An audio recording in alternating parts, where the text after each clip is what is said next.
willing to share your story with us. I know this wasn't easy for you. Sexual violence is a serious problem. In the United States, it's estimated 1 in 3 women and 1 in 6 men will experience some form of sexual violence in their lifetime. I really was very often treated like a sex object. One of the things the publicity department would do sometimes is fix you up on a date with somebody who actually wanted arm candy. The studio would ask contract players to go out on pretend dates. And every time your picture was in a magazine, they mentioned 20th Century Fox, your next picture. When you're under contract to a studio, they own you. I think Rita and I, and most of the girls then, expected it. I was in my early 20s. They said, go to this cocktail party because there's going to be a lot of important people there.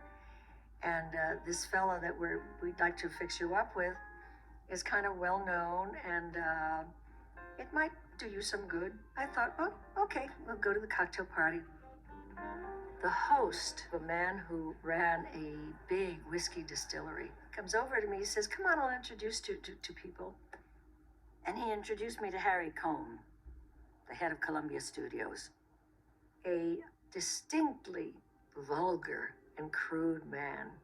And before I knew it, he actually said to me, you know, I'd like to fuck you. I mean, that may have been the 3rd time in my life I heard that word used. And what did I do? I giggled like an idiot and just backed away. The host of the evening, that Mr. Distillery, Mr. Whiskey, comes over to me and he said, why don't you dance with me? I said, sure. So we started to dance and he began to press against me very, very hard.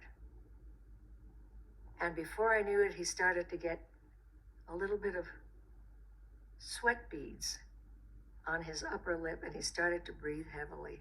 And he wasn't pressing against me, he was grinding against me. And he actually said, you're a sexy little bitch, aren't you? And went out into the garden where I found the Mexican gardeners, because this was an afternoon party.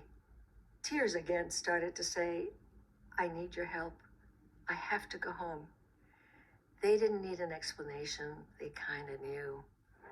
And they put one of their jackets on me and took me home to my little cottage in Culver City. And those were the first gentlemen I had seen that whole afternoon.